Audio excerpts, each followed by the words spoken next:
their jobs. So maybe when you finish this class, you can go for ISO 41001 2018 certification. Is very, very good. It will show you, how the international body puts, requirements in order to get best practice of facilities management in order to satisfy your customer, your clients, and all that. So that's a little about myself, and I want to hear from one or two people before we go into the class. We are doing this so that by around 5:10, we will start the course proper, so that we'll have more people in the class. So I'll need one or two of us to just introduce yourself and just let us know what you do, your name and what you do, and maybe a little of what you have learned so far in the class.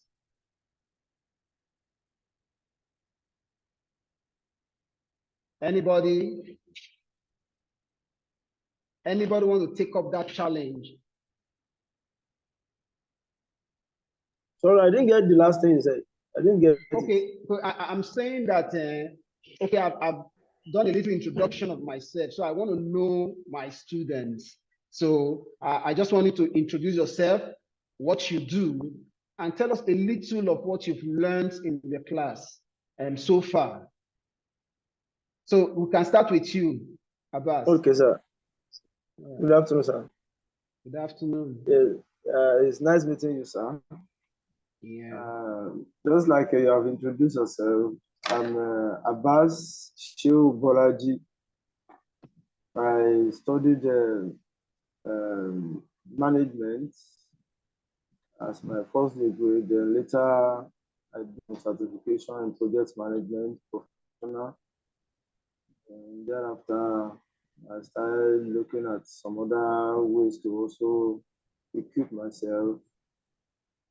Last year, my friend introduced me to Max-Migold facility management, which I feel that it will also help me in my career. So the sojourn has been very, very, very nice. Eyesight to my future. So ordinarily, I like management outfits. So dwelling into this now with all what I've learned so far, I think it has actually changed my orientation about assets and equipment. So it's really fascinating, and I enjoy it as far as good training is concerned. Thank you, sir. All right, thank you, Abbas. That's great. I saw Balarabi's hand up here. Anas Ibrahim, can you go ahead? Thank you, the facilitator, the member of the class. I'm Esther Surveyor on Valua Balarabi Anas Ibrahim. I'm a fellow of Nigerian Institution of Esther Surveyors and Valua. I practice in the northern region of the country, Kaduna particularly. And I'm the principal partner of Balarabi Anas & Co., a firm of Esther Surveyor and Valua, and the firm want to key into facility management because of the challenges of non-sufficient professionals in the part of the country. As an SSO and valuer, I view facility management from another perspective. Not until when I enrolled in this course, I found it that facility management is beyond my previous view. With the experienced facilitator we have, right from the first course we have down to where we are today, I've seen facility management as beyond a single discipline. And from what we have studied so far, I believe we have a long way to go, particularly those people who view facility management as a single discipline on their own perspective. As an asset surveyor and valuer, we used to have this particular bias that the facility or the property ought to be managed by an asset surveyor. But today, with this particular lectures course I've enrolled, it gave me more broader perspective beyond just a common facility to be on the particular built environment. Therefore, I quite appreciate the thorough knowledge of the facilitators and their experience. It's worth being in this particular class. Thank you, my facilitator and member of the class. Thank you very much. Wow, thank you. Thank you so much. Thank you so much. Let's just take a lady in the house. We've had two guys in the house. Let's hear from the ladies in the house. Any lady want to take up the challenge?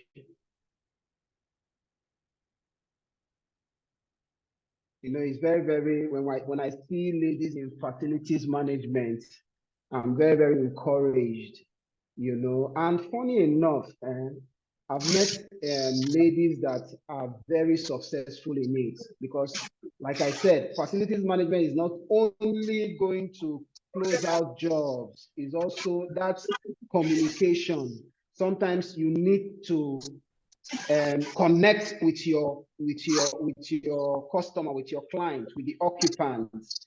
And I see ladies are able to do that easily. So most of them I've seen they've been successful in this field, and we want more of them into the field. So can we hear from a lady so that we can move on? Damilola, can we hear from you?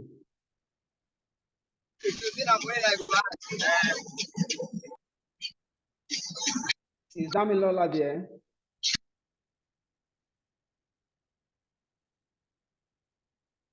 Damilola is ghosting us.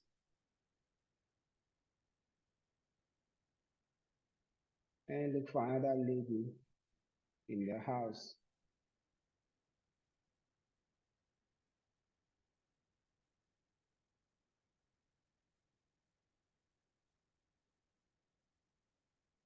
Nkechi, can you introduce yourself? Okay. Good evening, sir. Good evening, everyone. My name is Nkechi Imevere. Welcome. I have a master's degree in human resources management, and I worked with ExxonMobil for 12 years. But last year, I decided to take out time to rest and spend time with family. So I'm in between jobs at the moment. And, you know, my last role in Exxon was with the facility management department. It was a very big department, and I didn't really have hands-on experience like I'm, you know, gathering right now from this course. I'm more of a procurement, external affairs, you know, kind of person. But I noticed just as I was resigning that I have a deeper interest in facility management. There were lots of challenges in the course of my last role. And, generally, I'm a problem solver. I like to make people happy. So the few things I was able to attend to, you know, for our customers, our clients, you know, I was really excited I could do those things I never knew I could do. You know, so on leaving, I decided I was going to go into PM or FM. And at the end of the day, I just found myself drawing closer to facility management. Accidentally, I got a mail from, you know, from Max-Migold. I don't know how they got my details, but I registered for one of their seminars that was free. And it was really fascinating. It was on a Saturday, almost 2.5 hours, but I really enjoyed it. I was on the call for the entire time. And afterwards, I told my husband that it would be nice to go deeper since I'm trying to, you know, go into this fully. I have a lot of experiences I can bring on board and transferable skills that would, you know, help in, you know, moving my career to, you know, fully into FM. So he said, okay, why not go for it? And that was how the process started. And I'm happy to be here. Like you said, FM is beyond just, fixing bulbs or replacing tap heads and all of that. Have a better experience, and it's a job that is very broad. Most of the time, it will be a thankless job, managing a facility, because people will always be on your neck. Whatever goes wrong, you forget the parts you've done well, But I'm really, really, enjoying the classes so far. The facilitators have been amazing. The wealth of experience is commendable, and so far I haven't missed any class, and I'm happy to be here. So I'm looking forward to your class today. The last facilitator was really nice. To be honest, the last class, when I saw the title, I was like, oh God, sewage piping and all of that. I was thinking it would be boring, but so far it was one of the most interesting for me. So far, so good. I'm very happy. Let me leave it at that for now. So that we can move on. Thank you. All right. Thank you so much, Nkechi. That's really, really good. And you said something that you always meet in facilities management. It's a thankless job. Nobody tells you thank you. It is too extreme. If you do well, life goes on. But if you do very, very well, you will get a thank you. But if the day you do anything wrong, it will be like the whole world wants to collapse on you. If you are managing a residential estate, just know that you don't have, there's nothing like nights for you. There's nothing like sleeping, because by 1 a.m., 2 a.m., somebody is calling you, There's an estate we managed some time ago, around 2 a.m. or 2 a.m., an occupant called and said, please, there is snake in my bathroom. And we're like, what are you doing in the bathroom at that time? And why don't you just shut the door and wait until morning? But duty calls, even though that was outside our scope, but we were, because occupant called and she was in a distress situation, we had to go and then figure out what to do. So the job is, like I said, you must be able to connect with occupants, with your customers. In fact, if you can connect well with your customer, then you would have reduced your stress to a significant level. All right, so let's jump into the course today. Today, we want to look at maintenance strategy. When you have assets, you have facilities, you have items that you need to maintain. There are ways you need to maintain that asset that will be beneficial to the organization or to your clients. So that's what we want to look at. You can maintain an asset, and at the end of the day, you realize that you spent money, you wasted money, doing what you are not supposed to do. And that, of course, management will frown at. So the maintenance strategy is how you identify your assets, maybe through your asset register, how you identify the asset, and how you categorize those assets into their different maintenance strategies. So we are going to look at all the maintenance strategies and how we, assign a strategy to a particular asset. So this course, the course objective is to ensure that when we maintain our facility, there is safety and there is the preservation of the systems, reduction of equipment life and downtime. A sound facilities manager must always ensure that your downtime is reduced so that it doesn't impact on the operations. Once downtime starts to impact on operations, there's going to be problem. Also, this strategy will help you ensure that your equipment are reliable. What kind of maintenance strategy are you going to deploy for a particular piece of equipment to ensure that it is reliable? Reliable in that you wake up anytime, any day, and start that generator and it peaks immediately. Right? Reduce maintenance time, reduce maintenance costs. Like I said, there are some assets you want to maintain. If you use the wrong maintenance strategy, you'll be spending so much money on that asset. And remember, organizations are looking at the bottom line. They are looking at the bottom line. They're looking at profit. They believe that the amount given to you for the budget for facilities management this year is expected to reduce next year. So when you are drawing up budget for next year, using your historical data, you'll be able to assign funds to your asset in such a way that you have a reduced budget. That's what management want to see, right? So you must ensure that you deploy a strategy that must reduce maintenance costs, ensure optimum performance of equipment. This maintenance you are deploying must ensure optimum performance of equipment, prolong equipment lifetime. Sometimes, of course, maintenance will not help you to make an equipment, increase an equipment lifespan, no, but it will, by maintenance, you would have optimized the useful life of that equipment by proper maintenance strategy. So this course will help us to know, for that generator, what strategy must be deployed, then reduce unplanned repairs.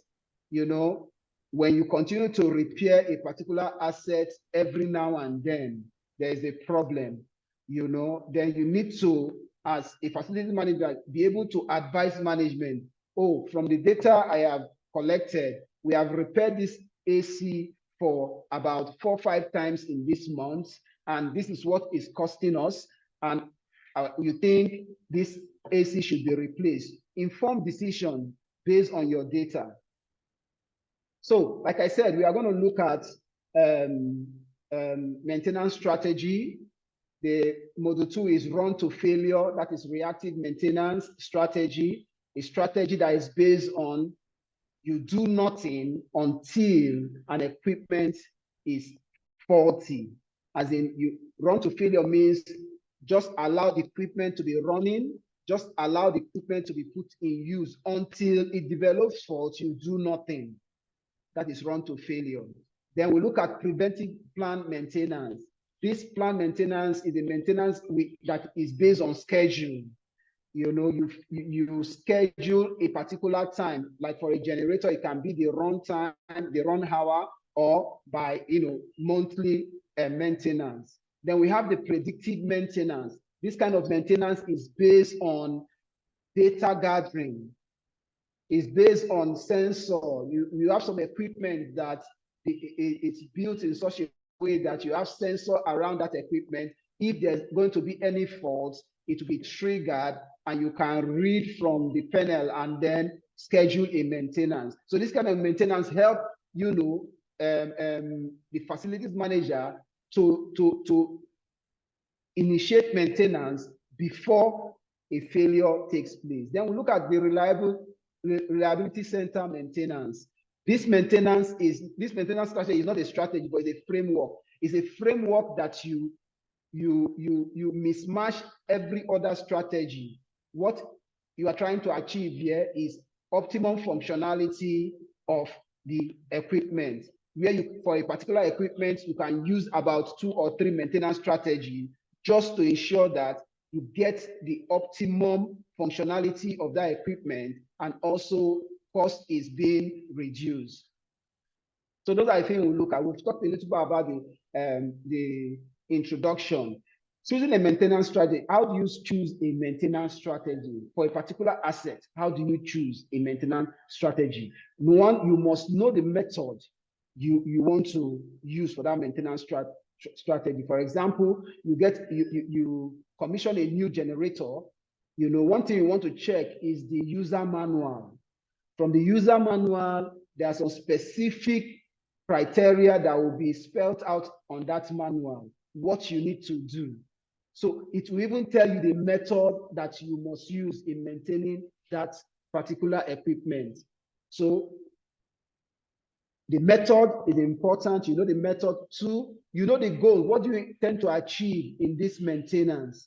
What do you intend to achieve? The advantages, the disadvantages of the strategy you want to use. If I use this strategy, how does it impact on my budget?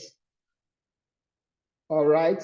Then evaluating all the maintenance strategy options, select the right strategy Then decision prior to equipment installation. Before equipment installation, what decision was made?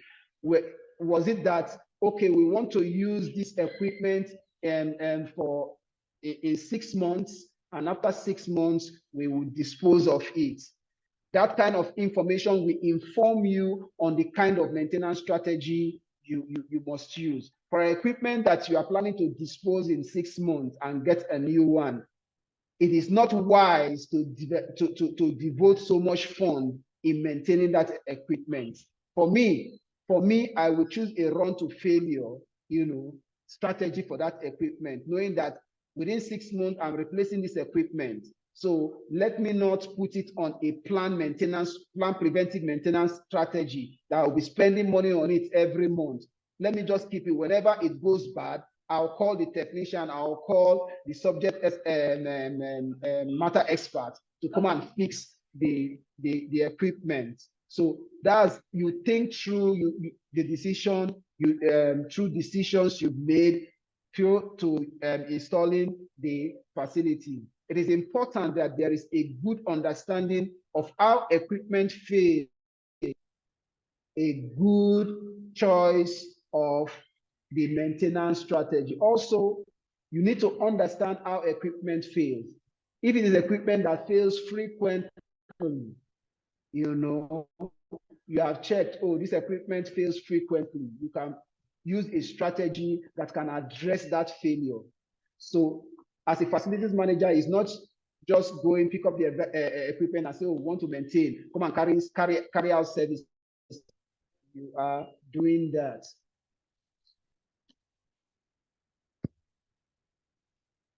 All right.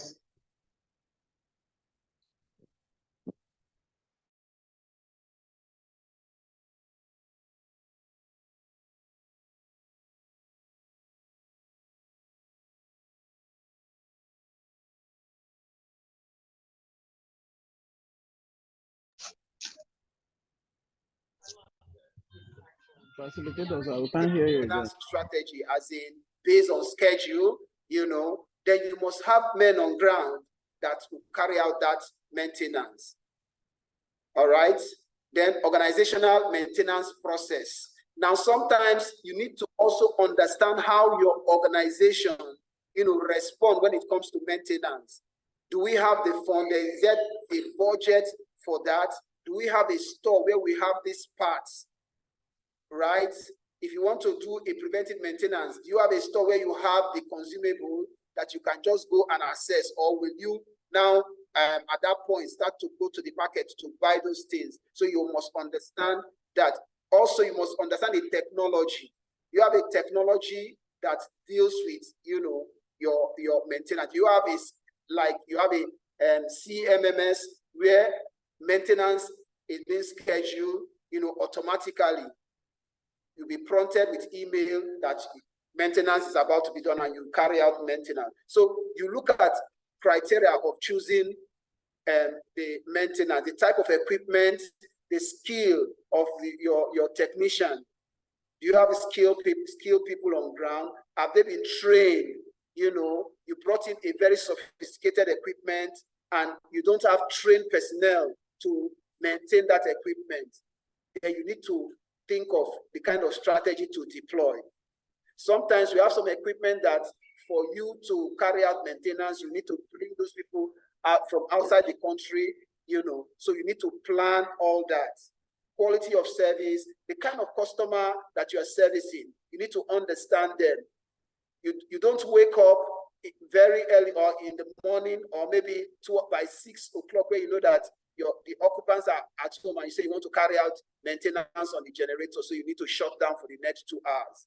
So those are the things you need to consider when choosing a strategy. Common challenges of maintenance strategy. Now, one challenge is the lack of understanding maintenance strategy elements. When a facilities manager does not understand the maintenance strategy elements, it becomes difficult to choose the right maintenance. For example, you don't understand the maintenance elements in handling a generator. then we choose the wrong maintenance strategy. Top management challenging the maintenance strategy. You know, when top management look at your budget and see that you are going way over the mark, and they'll say, no, we can't do this, because they don't even understand. The facility manager should be able to explain that for this particular asset, we cannot do a routine preventive maintenance around it. We should wait. Whenever it got faulty, we call for the expert to fix it.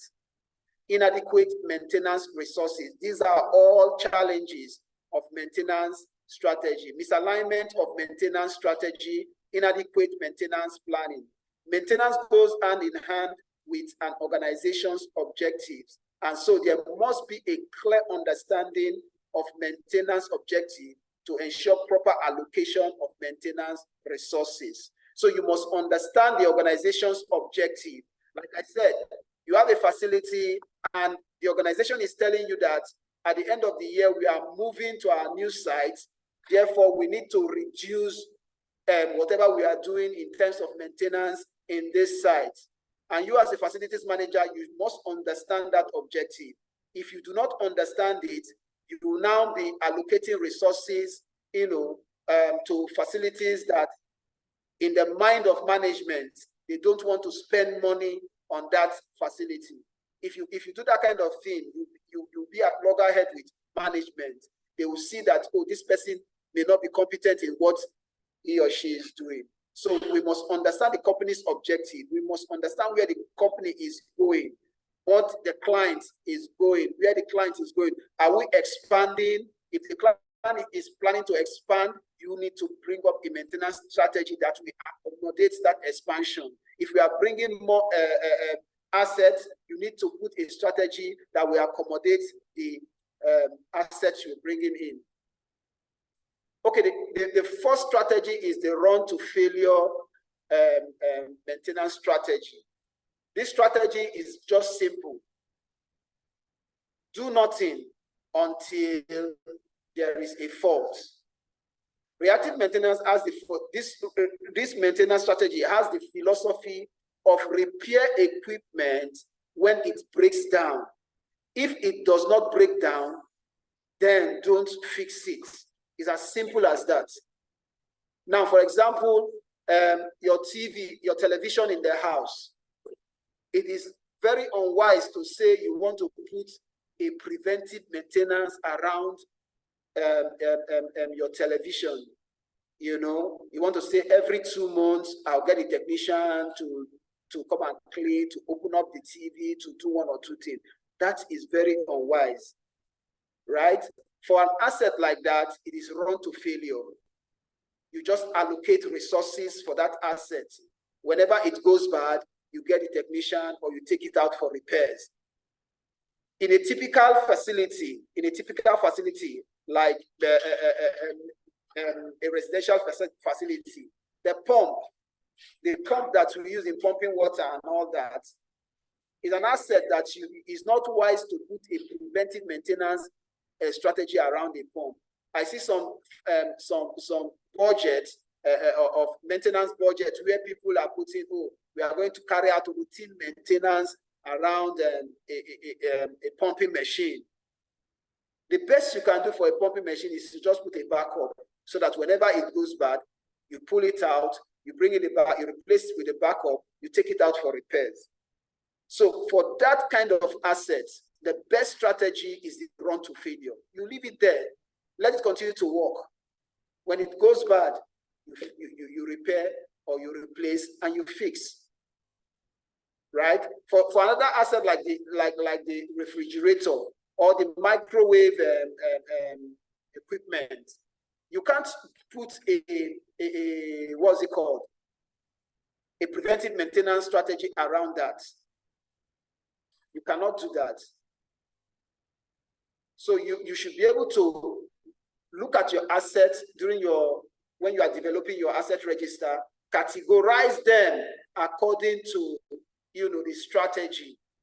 If you look around you, even in the assets you are managing, even in our homes, the assets in our homes, mostly are supposed to categorize under reactive maintenance, the run to failure maintenance. It is only 5% of assets in our homes, in our facility, that will be under preventive maintenance. So this is very, very important in budgeting. All right.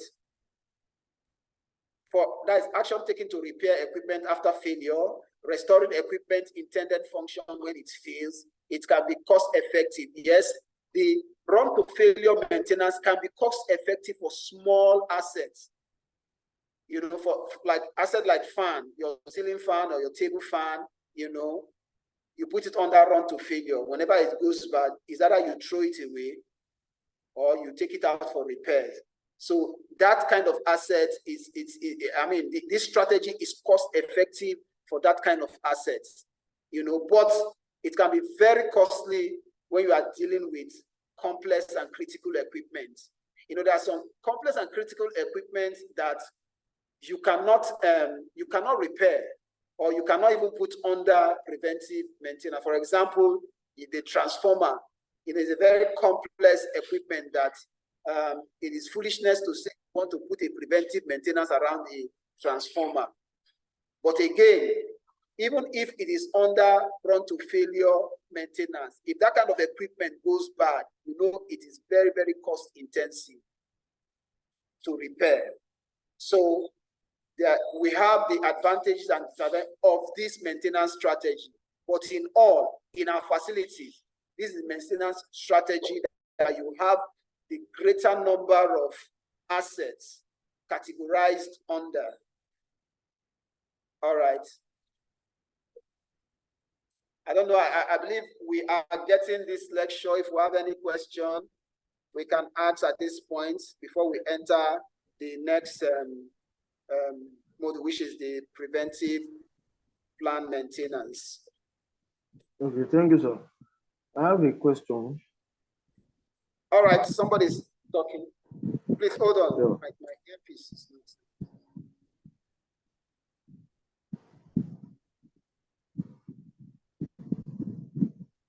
Hello. Can you get me? Hello. I hear you. Okay, good afternoon. Just hold on. I'm not hearing you. My earpiece is.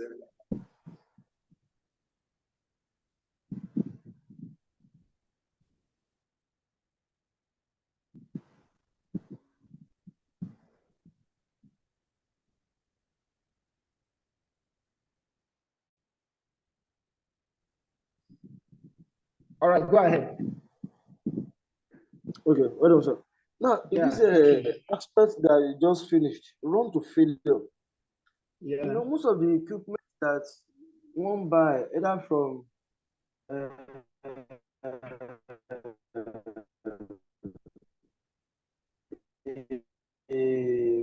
reliable shop, that warranty, is it that thing is just written there, or one needs to follow what the equipment has been labeled on? Like when you buy some things, they will tell you the warranty is 1 year, the warranty is 2 years. Yeah. So now on the run to failure now, how do we dictate that thing is going to collapse at a particular time? For once to say, okay, before this thing will collapse, or before we can make a cost, financial cost on it, so that it won't be that it is when that machine runs down that it will now affect everybody in the whole site or the building. How do we dictate that? Oh, okay. So I will approach that question in okay, let me put it this way. Now, number one, you get an equipment and you have the manufacturer manual and also a warranty. Number one, for you to claim your warranty on any equipment, you must follow the specified maintenance method provided. And you must have documentations to prove that maintenance for you to claim warranty, right? So if you don't follow for example, you got a new generator, there must be the manufacturer manual that will have the specification of what and what you need to do. If you don't follow that and have documentation for that, you might not claim that warranty, right? Then for equipment that, you can't really carry out, like we said, you can't really put a preventive maintenance around it. So what you just need to do is to use the equipment if it goes bad. And remember, for you to claim warranty for some equipment, it must be a manufacturer fault, as you took it home and used it and it's not working. But for the fact that you start using it and maybe after some time you had power surge and whatever, it goes bad, that you can't claim warranty for that. So for equipment like that, there's really nothing you can do but to fix it yourself.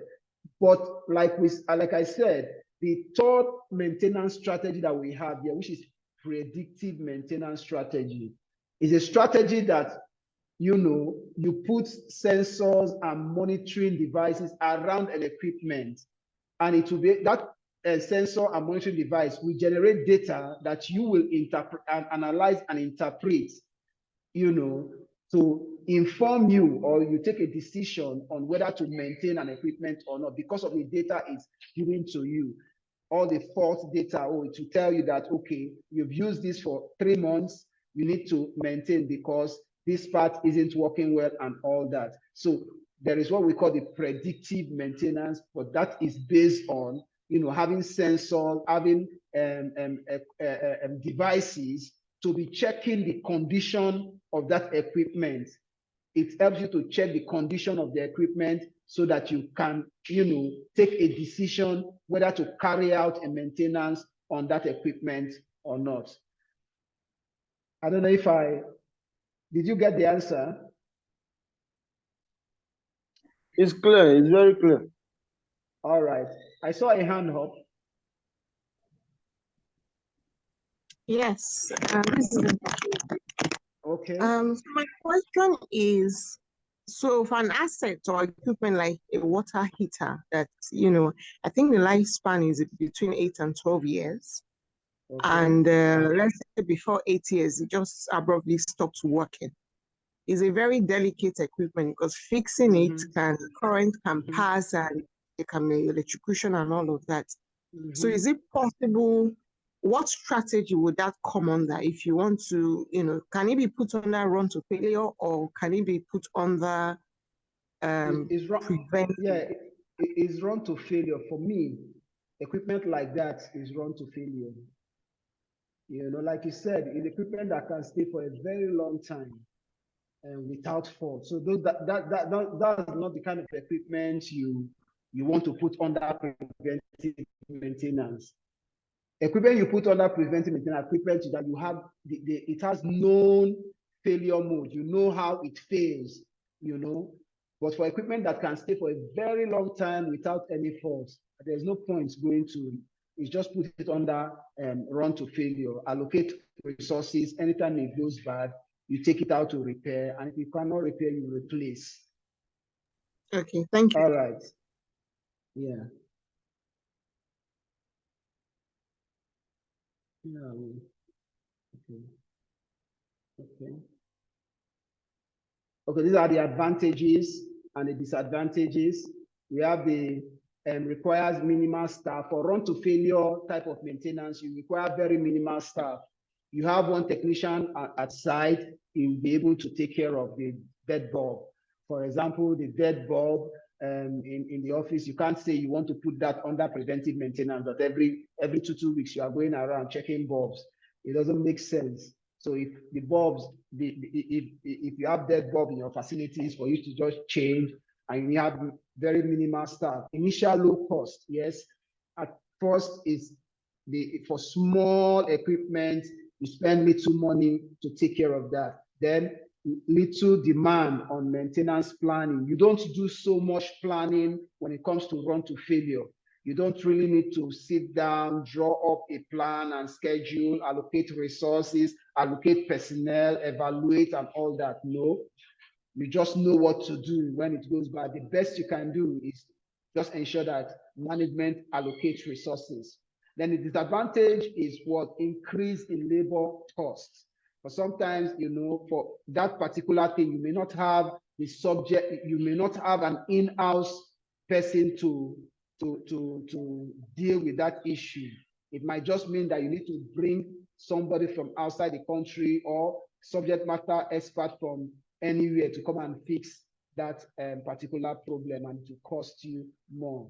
Increase in repair costs, because this is not budget, it's not, you can't really say this failure is going to happen, you know, and it's not included in the budget. But that's here, unfortunately, you have a lot of failure, you know, from these items, from these assets. You record, you know, higher repair costs. Staff resources not effective, efficiently used, equipment not reliable, frequent equipment downtime, the difficulty in controlling budget. Like I said, it will be difficult to control budget. If you have this kind of problem often at your site, it will be very, very difficult to control budget. For example, you have budget allocated for electrical work, budget allocated for plumbing work, budget allocated for every other civil and all that.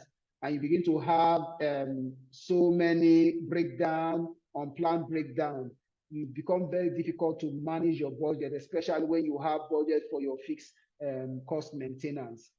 Then initial capital cost investment not maximized, inefficient use of resources, interference with planned works.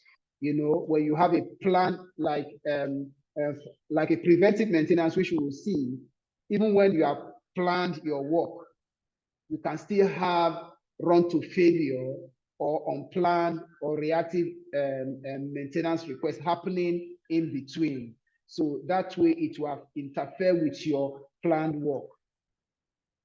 Okay, let's quickly look at the preventive plan maintenance. This preventive is being proactive. You plan your maintenance. Okay.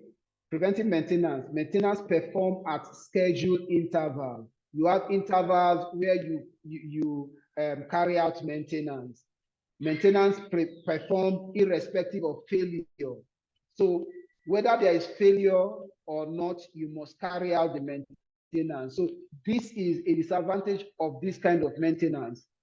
It's like putting a particular asset under preventive maintenance. So whether there is failure or not, you must carry out maintenance. Whether the parts you are changing, because preventive maintenance is mainly used for assets with moving parts, assets with consumables, you know, assets where you have, for example, generator where you have moving parts. So there will be friction, there will be consumables. So if you set that in a preventive maintenance, whether the oil is still good or not, because you have scheduled preventive and you must carry out that preventive and you must spend that money, right? So that's one disadvantage of this kind of maintenance. Adopt a time-based or a run rate approach. So like I said, for like a generator, is either a time-based, every 2 months, every 1 month, you carry out maintenance, or a run-based, like the standard for generator, every 250 hours, you carry out maintenance. But again, for you to deploy the right kind of strategy, you must understand the equipment. For example, if you have a new generator and a 30 years old generator, you can't maintain them at the same interval. You can't maintain them at the same time base or run base. For a generator that is 10 years old, you might decide to say that, oh, we'll carry out maintenance at every 200 hours.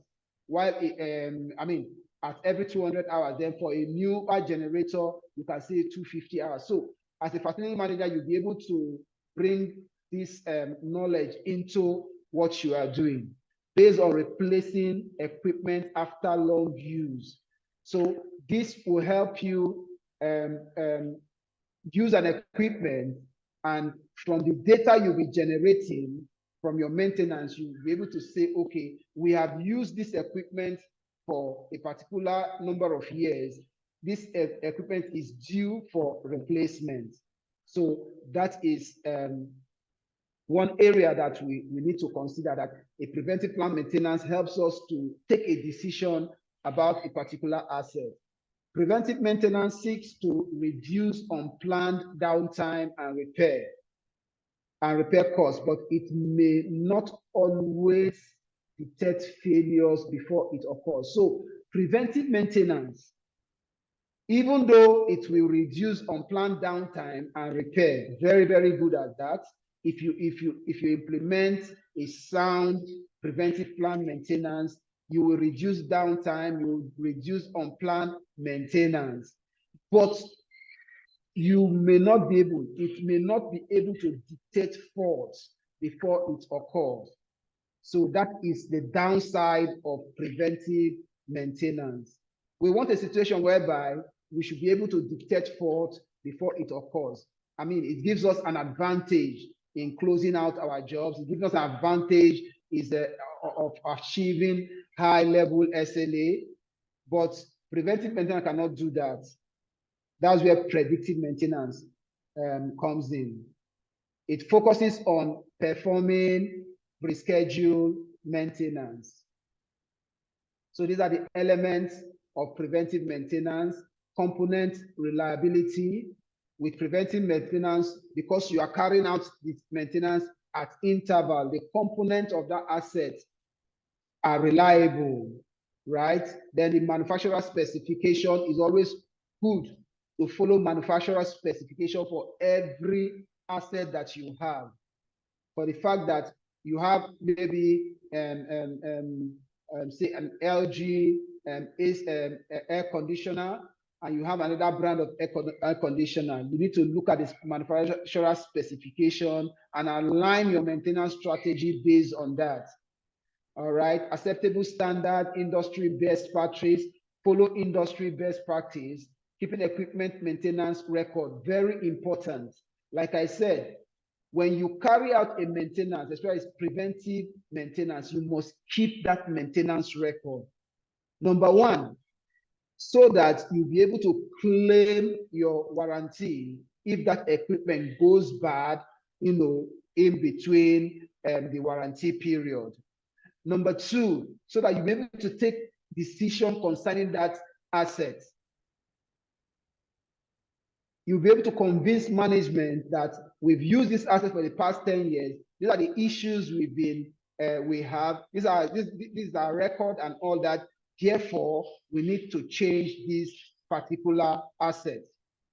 Then also, keeping record helps you to, like I said, decide on how to take a decision about the asset. So it's very, very important. It's very, very important. And again, it helps you to, if maybe you are managing client site or client generator, all that. With your record, you'll be able to get paid based on your record.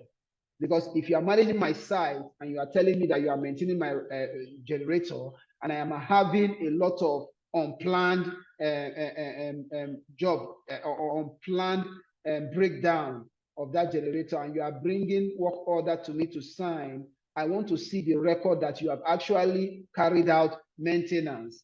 You have actually carried out the routine maintenance, and it is not your fault. It is maybe the equipment is too old and we need to change. So with the record, you are able to get your company paid. All right. Then maintaining inventories. For this kind of maintenance, you must have inventory where you have the consumable, the critical spares, and all that. All right. These are the advantages and the disadvantages. I will just encourage us to go through it. We've said, some of it will reduce the risk of unexpected equipment failure. So with this kind of maintenance, unlike the run to failure, you have reduced the risk of unexpected failure, because when you are carrying out the scheduled maintenance at interval, in the process, you detect what would have, go bad and fix it while carrying out that maintenance service. All right. So that is it. Then reduce equipment downtime. So just take your time, go through the advantages and disadvantages, and then we can go on. Now, you see the note said there that cost savings of about 12% to 18% compared to reactive maintenance. Following this kind of maintenance, you save cost of about 12 to 18% of your annual budget. Now, the fourth one here is the predictive maintenance.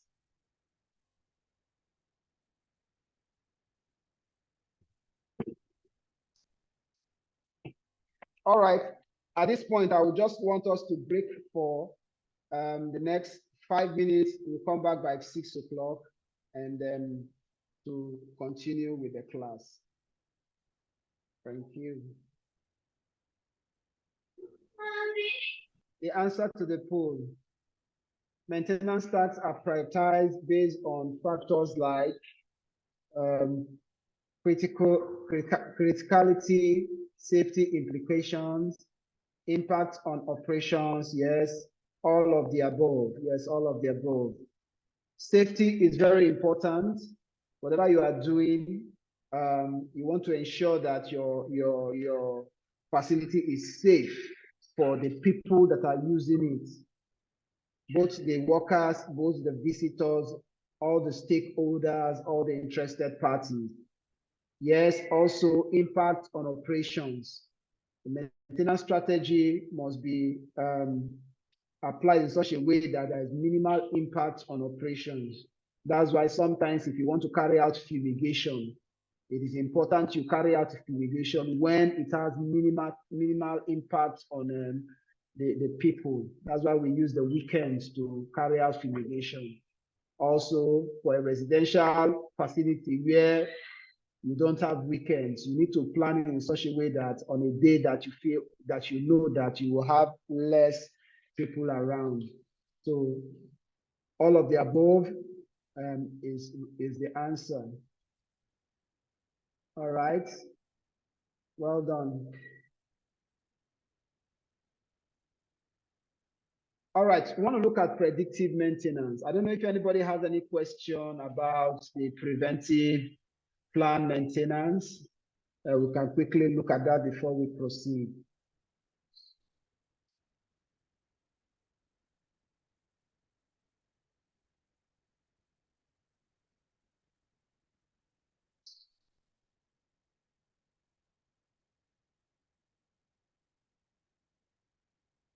All right, I think it's very clear.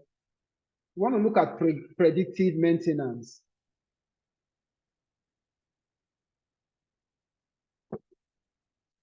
Predictive maintenance, same as condition monitoring.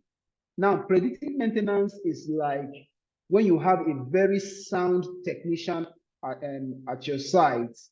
A very sound technician, I mean, is someone that can, you know, listen to the sound of a generator and be able to say that from the sound I'm hearing from this generator or this pumping machine, I think we need to carry out service. I think we need to do one or two things, you know. So that is, you know, what predictive maintenance entails. The ability to monitor the asset, the condition of the asset, and be able to gather data and make a decision.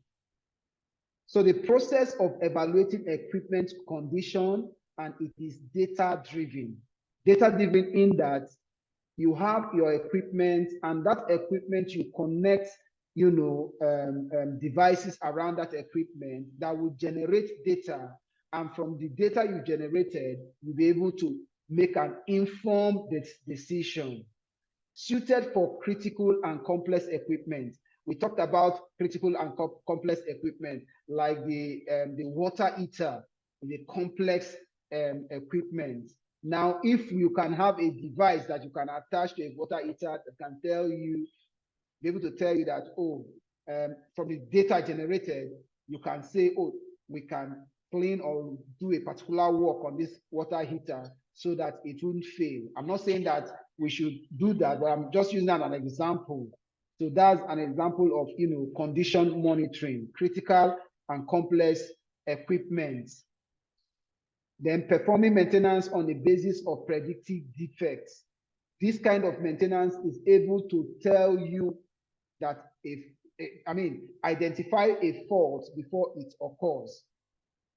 They are mainly for static equipment and allow comparison with established standard of measure.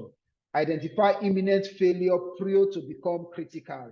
This kind of maintenance help you, like I said, that very sound technician being able to identify or be able to conclude from the sound he's hearing from the pumping machine or from the generator that we need to carry out maintenance. It will help, you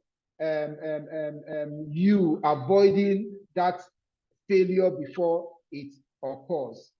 Interpret indicators of equipment performance. You can go to the generator display panel and be able to look at all the indicators, and from that indicator you can say, oh, the oil, the viscosity of the oil is very low, so therefore we need to change the oil. You don't need to take out that asset out of service. You don't need to take that generator out of service to go and maintain. The generator will still be in service and you carry out your maintenance. You fix that problem based on the data, based on the information you are getting from that panel. So this is the kind of maintenance that helps you to deal with issues before they occur. Now, maintenance is not carried out based on predetermined dates. So in this kind of preventive maintenance, it is not carried out based on predetermined dates. Unlike the preventive maintenance that you say you do maintenance quarterly. No, this one is not carried out based on predetermined dates. You can manage this kind of maintenance, and you can stay for a whole year without doing anything on that equipment because you are monitoring the condition of that equipment. All right, it is on the actual condition of the equipment. This implies that maintenance is performed at the ideal time and resources not wasted on unnecessary work. Now, maintenance is carried out at the ideal time based on the data you collected, and resources are not wasted. For example, you see sometimes vendors come to service your generator and they go with the oil. There's still useful life in that oil, but because you have said we are going to maintain after 250 run hour, you cannot tell whether that oil is still okay, whether the viscosity is still high. So what you do is, because you have scheduled the maintenance on predetermined time, then you have to change everything. The filter may be still good, but because you have scheduled it, you need to remove it. But for a predictive maintenance, it's not done that way, because every element, every component of the asset you are maintaining will be, you maintain based on the condition, and this is based on the data you generate from your sensor and all the devices you attach to that particular equipment. Now, types of predictive maintenance. These are the types of predictive maintenance. Vibration analysis, the equipment that will dictate the vibration. Sometimes you are driving your car and it's vibrating, more than necessary. You know that something is wrong. You need to, take it to the mechanic to fix. Thermography, viscosity test, like for the oil, the viscosity test of the oil. But if we don't have that provision, then we cannot carry out viscosity test. But this is a way to reduce cost, because you carry out the viscosity test, you find that it is still within the useful life, then you continue to use until the usefulness is depleted before you change. But for preventive maintenance, you don't have this opportunity to do this. Now you have sensors, you have meters, you have videos, you have algorithms, you have acoustic analysis, sonic monitoring. These are all devices that you can attach to the main asset to generate data. And from your data, you can now take a decision on whether to carry out maintenance or not. But the thing is that this maintenance strategy is very, very cost intensive. You know, apart from the money you spend on the assets, you spend so much money in getting all these devices and sensors to carry out the maintenance. So when you are proposing this to management, I tell you, you have a very, very hard time to convince management to buy into this, except, you know, for bigger industry like the oil industry that don't joke with their assets. So the graph by the side there is just to show you the cost of maintenance. If the corrective maintenance is 10 times, the preventive maintenance is 5 times, and the predictive maintenance is 1. So using this kind of maintenance strategy reduce your cost. Number one, you carry out maintenance when it is due. Number two, there is no wastage of resources. There's no wasting of time. Number three, you can manage your customers, your clients very well, because you carry out maintenance when you plan for the maintenance, as in you plan for it. You decide on when to do it. You decide on the time that is convenient for everybody for you to do it. So why use predictive maintenance? It allows planning for and scheduling of corrective maintenance. So with this kind of maintenance, you can plan and schedule corrective maintenance at your own convenience and the time that will be suitable for all. Number two, prevent unplanned failure of equipment. It prevents unplanned failure. In fact, with this kind of maintenance, it almost eliminates unplanned failure. Because if the condition of your asset is well monitored and you have your data and you analyze your data and you from there you take a decision, you almost not have the unplanned failure of your equipment. Reduce purchase of parts, spare parts. Yes, it reduces purchase of spare parts. You can use a spare part until you exhaust the useful life of that spare part. Unlike preventive, when you have to change it, whether it is bad or not. Reduce maintenance costs. This reduces maintenance costs, improve in maintenance planning, increase system availability and reliability. Maintenance is performed while equipment is in service. So you don't take out the equipment to go and maintain and keep everybody waiting. While the equipment is in service, while you're still using it, you can carry out maintenance. Eliminate or reduces service disruption, allows for early detection of problem. Maintenance is performed when it's necessary or needed. So in this case, maintenance is carried out when it is necessary or needed. So these are the advantages. We've spoken about it. For you, you should be able to know what are the advantages. For example, fewer breakdowns. This kind of predictive maintenance, you have fewer breakdowns. And there is nothing as good as a facilities manager that on your site, you can manage breakdown. You know, you can always reduce the downtime of critical equipment like the generator, especially if you are managing a residential facility that is supposed to run 24 hours power supply. If you have a good predictive maintenance strategy deployed, you will ensure that you achieve that. It increases in production, and you of course increase production time, increase component operational life, allow for preemptive corrective action. So the fifth one here is the reliability-centered maintenance. Like I said, this is not a maintenance strategy, but this is a framework that encompasses all the maintenance and strategy.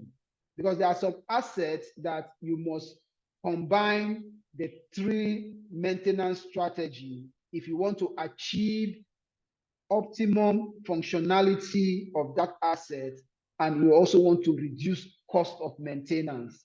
So you mismatch the three maintenance strategies to ensure that you achieve these two key objectives, functionality and cost effectiveness. So the reliability center maintenance is a maintenance strategy. The reliability center maintenance is a maintenance strategy that encompasses these three other strategies. Now, reliability center maintenance, RCM, is a combination of more than one maintenance strategy, like we said. It determines a system maintenance requirement, optimization of a system maintainability, considers system component condition, and its impact on systems performance. So what you're just trying to say here is that whenever you are considering the reliability center maintenance, you are looking at that asset. You are looking at maintaining that asset using these three: the run to failure where it is applicable, the preventive maintenance where it is applicable, and the predictive maintenance where it is applicable. Like I said before, a very sound, competent technician should be able to tell you when he hears a generator emitting a kind of sound that is out of the ordinary. So that person should be able to say, oh, this sound from the generator is not smooth or something. We need to look at what the problem is. Maintenance activity are characterized by use of maintenance life cycle view, continuous process improvement.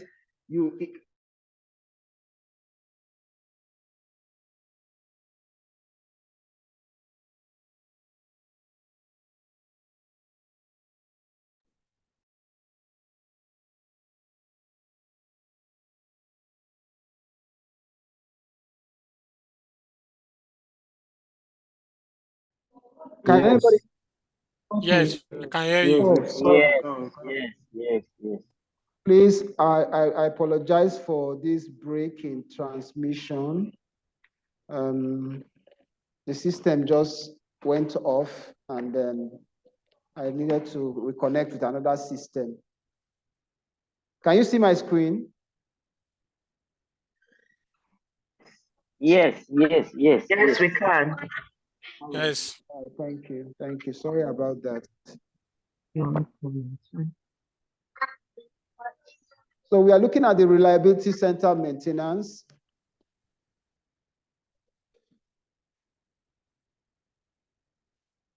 All right, so we said that reliability center maintenance is a framework, but not a maintenance strategy. A framework that employs the other three maintenance strategy for so that we have optimum functionality and, of course, cost effectiveness.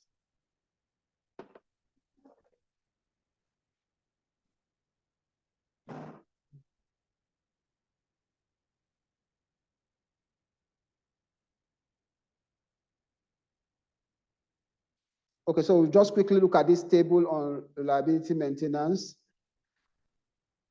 Now we have three columns there. The corrective element application, which is under the run to failure.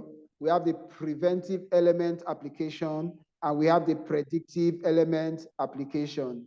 This is, encompassed in the reliability centered maintenance. Now, for example, for small parts and equipment, when you are deploying this framework, you are looking at assets with small parts, assets that have small parts and they are small equipment. For example, the fan, the television, maybe your laptop and stuff like that.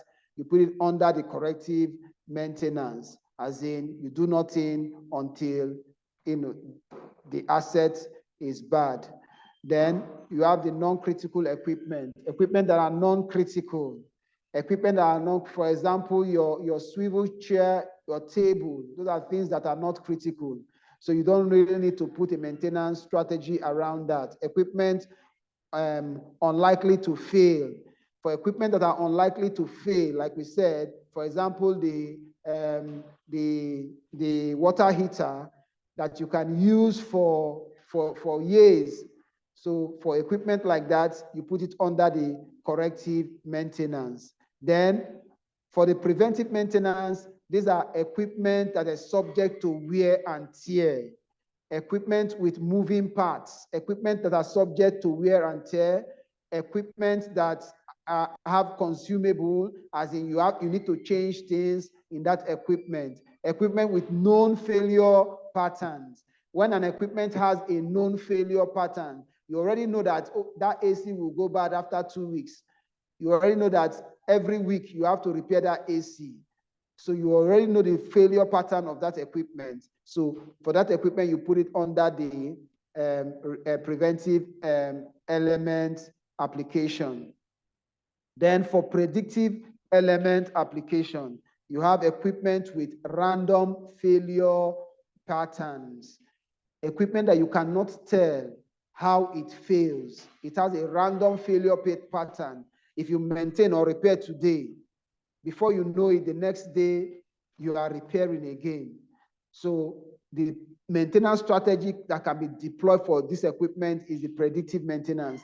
The ability for your system or for your maintenance arrangement should be able to tell you when to carry out maintenance. Critical equipment like the transformer.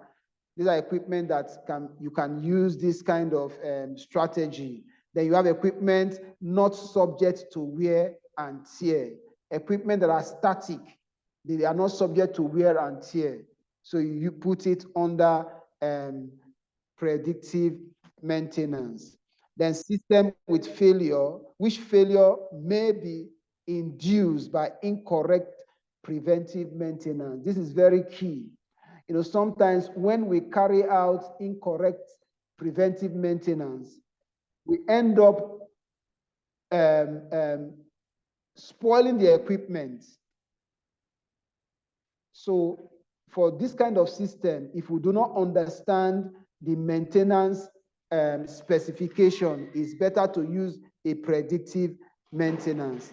But again, remember that predictive maintenance is very, very cost intensive.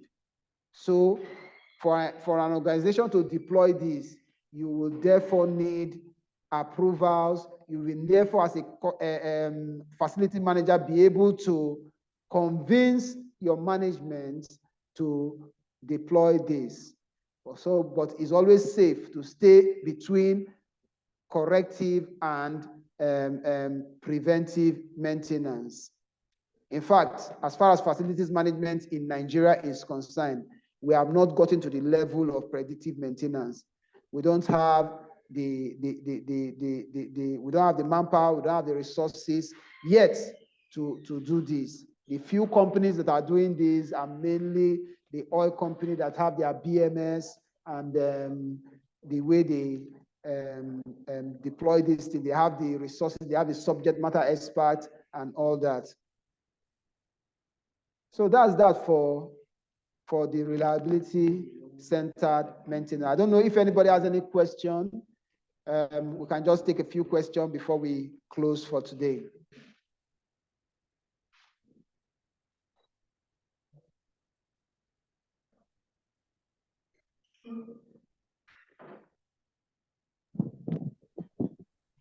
Solomon, let's hear you. Go ahead, Solomon. Yeah. Good evening, everyone. Yeah, good evening. Yeah, I so much enjoy the day. This is where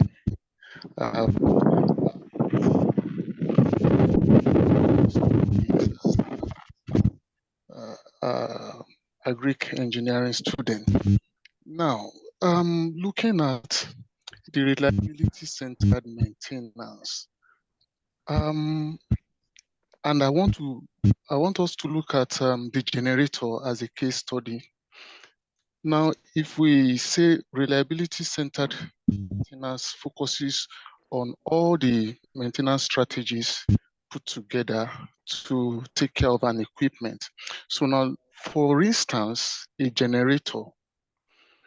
A generator is made up of several systems. We have the cooling system, we have the electrical system, we have the lubrication system.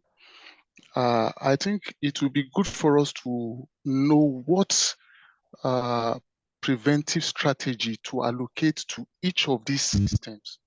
Because from your lecture, I understand some part of the generator can be considered as can be taken care of with the reactive maintenance strategy, for instance.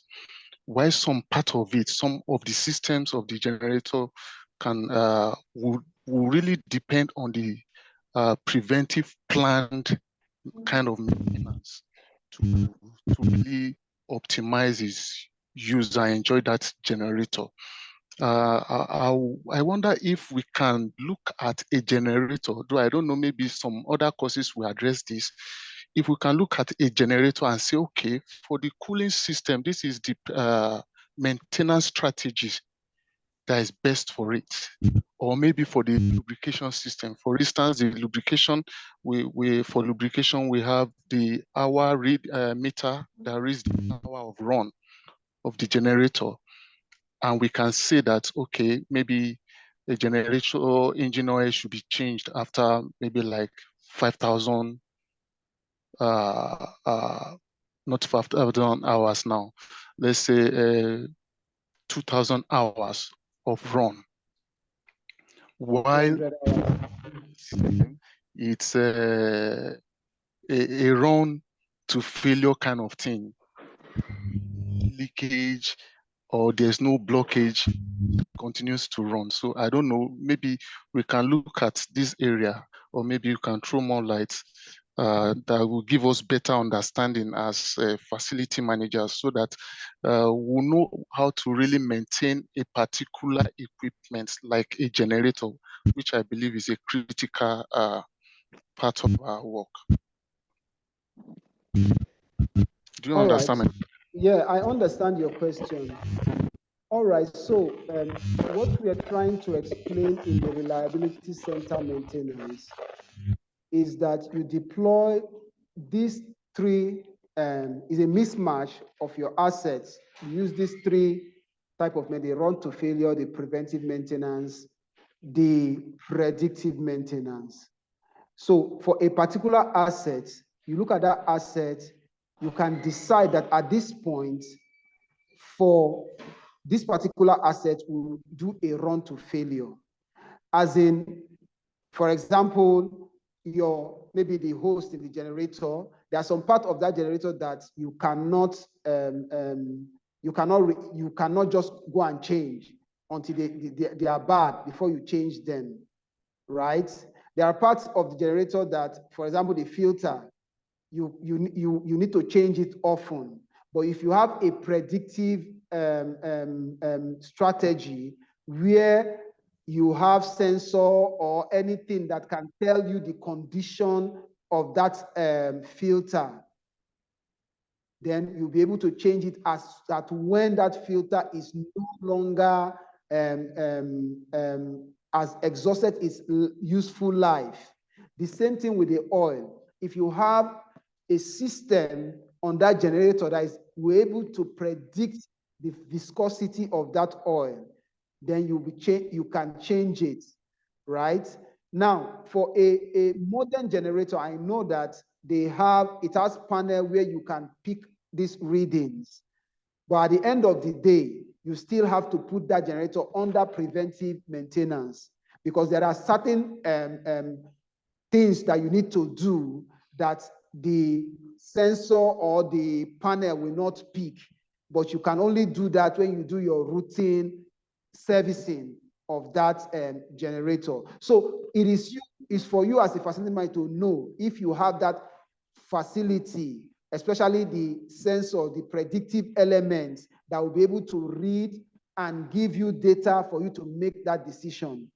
But if you don't have that, you stick to the ones that you know, which is the run to failure and the preventive maintenance. I don't know if I've answered that question. Yes, I think I'm good. I'm good. Okay. Depends on individual knowledge of It the. depends. It depends on your knowledge of that asset, and it depends on the resources you have on that asset.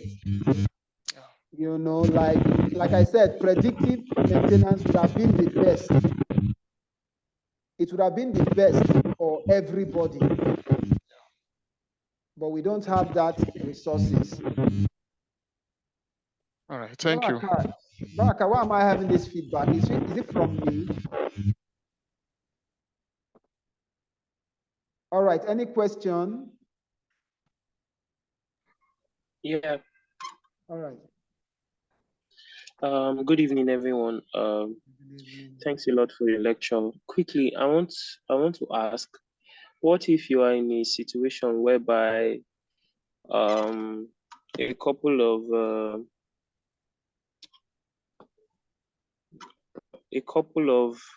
or maybe probably the people that you work with in preventive maintenance style, they like things to, or they prefer things to go bad first before you act on it. So how do you cope?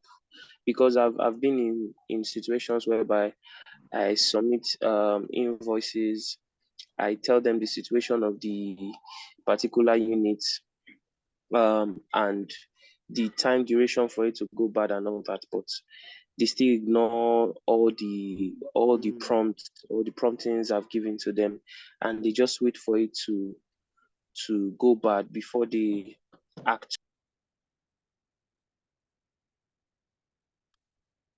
Are you still there? Yes. Okay. So that's what we say, that facilities management is beyond going to fix a particular defect. You know, your ability to convince management, your ability to communicate the problems so that management will buy into what you're saying, your ability to present records and everything. You know, you always have problem with management if you don't understand their objective. For example, if you are maintaining a generator and in the mind of management is that in the next 6 months you are replacing that generator, and you are coming with budget, with huge job order to do this and to do that, nobody will give you that approval. You always have problem. So you need to be able to communicate and let them know. Yes, we also know that there are some establishments you go and they don't take facility management seriously. You know, they just want to use the facility. Don't just bring budget, don't just bring money. In fact, if you are a facility manager and you are working in that kind of environment, before you know it, abnormal things will become normal to you. Abnormal, you walk into a place, the tiles are broken, you pick it up as an issue, you send it to management to fix it. They tell you there's no fund, or we are not interested in that. If you continue to work in that kind of environment, abnormal things will become normal. You just walk past a broken tap and the water is gushing and you don't even know that it's like that. So when you are in that kind of environment, your ability to communicate, convince management with records, that's what will make you excel. All right. Any other question? Hello, good evening, everyone. Okay, so I wanted to contribute to the generator issue that someone raised earlier. Okay. So had this scenario where we were using the predictive approach and we're waiting for 200 hours to service our generator. So there was a time, I think, was it last year? Yes, when NEPA was so good, and for about 8 months, we did not even hit the 200 hours, By the time it was getting to 180, 190 hours, it was over a period of 8 months, okay? When they came to service, the oil had dried. So the recommendation then was that, okay, it's supposed to be 200 hours, right? But when you observe that for a period of 5 to 6 months, you've not even hit the 200 hours, service the generator. You know, it's just because get somebody to come and check.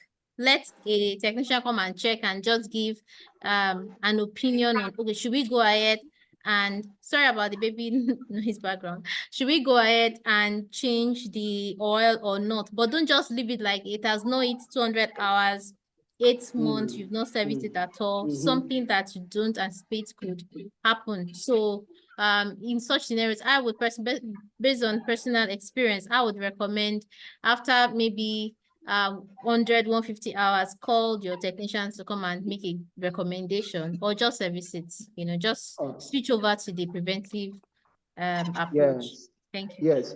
Okay, good. That's a very good point. And, you know, when we are writing a proposal for clients, what we do is that we make it in twofold, the run time and the run hour. As in, for servicing, we'll tell the client that we are going to carry out maintenance every 2 months or at every 250 hours, whichever comes first. Do you understand? So that even if you don't hit the 250 hours, right, but it is 2 months, we still carry out maintenance. Yes, we may not go the whole extent, but at least you still be in touch with that equipment. If you like we've maintained the Shell facility, and over there they have the turbine, they have the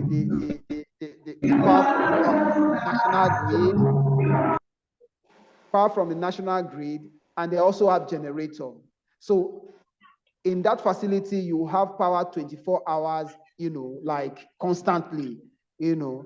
But sometimes we operate the turbine and the power from the national grid, but we are expected to carry out availability check of generator. As in, we need to run. Sometimes we just put on the generator every week. We put it and we run the generator for hours without load, just to ensure that it is available, just to ensure that whenever there is power cuts, we quickly switch over, you know. But maybe where you are, you didn't do that because, of course, there was a power supply from a national grid, and we are just but for other organizations, there's a control around that, so that you don't run into the risks of wanting to use the generator when there's an emergency and the generator doesn't peak.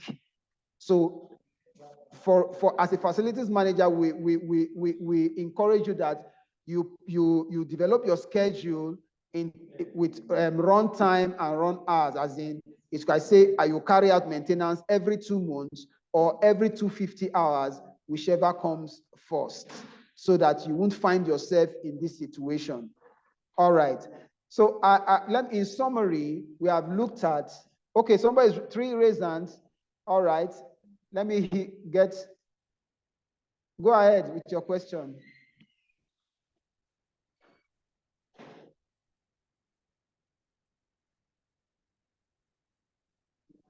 I thought I saw somebody's hands up. Okay. Good evening.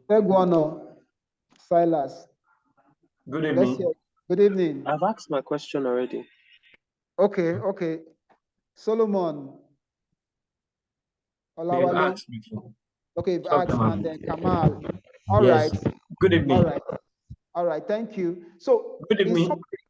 Good evening. Okay, go ahead. Yes. In addition to what you said regarding the service of generator, regarding the contract agreement of maybe after 200 hours or 250 hours before service or 2 months before service, there should be a daily routine, especially on generator. That's right. Because if you just keep generator off for 5-7 days, it's possible that it might not start. Yes. There should be a checklist, daily checklist for generator to check the water, oil, and this before you start, even though there is power. Yeah, that's That's right. my You're correct. contribution.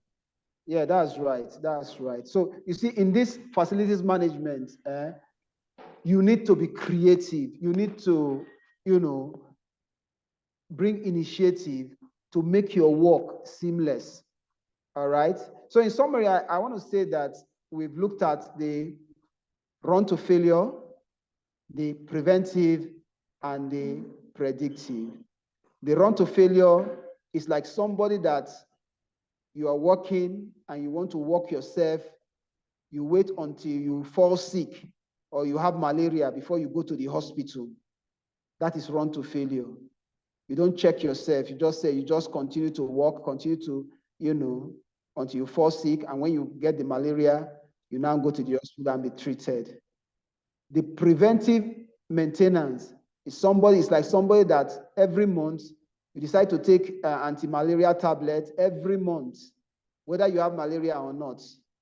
Once it's the end of the month, because you want to stay healthy, you take the malaria tablet. But the downside of that is, of course, the drugs might, have a side effect on you, and you are spending so much on that medication.